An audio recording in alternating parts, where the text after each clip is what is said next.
वचन सुन करके मुनि बोले, हे दुष्ट, यद्यपि तूने मेरा बहुत अनिष्ट किया है, परंतु फिर भी मैं तुझे श्राप से छूटने का उपाय बताता हूँ। चैत्र मास के कृष्ण पक्ष की एकादशी का नाम पाप विमोचनी है और यह सब प्रकार के पापों का नाश करने वाली है।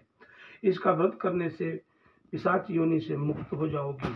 ऐसे कह करके मेधावी ऋषि अपने पिता चमन ऋषि के पास आश्रम में चले गए। मेधावी को देख करके चमन ऋषि कहने लगे, अरे पुत्र, तूने ऐसा क्या किया जिससे तेरा सारा पुण्य क्षीण हो गया? मेधावी कहने लगे कि पिताजी, मैंने अप्सरा के साथ रमण करके घोर पाप किया है।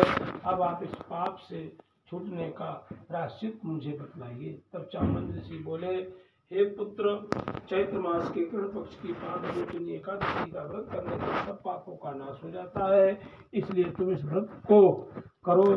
पिता की आज्ञा पाकर के मेधावी ऋषि ने भी इस व्रत को किया। इससे उनके समस्त पाप नष्ट हो गए और वे पवित्र हो गए। उधर मंजू घोषा भी व्रत के प्रभाव से पिशाच योनि से छुटकारा पाकर के दिव्य देह धारण करके स्वर्ग को चली गई।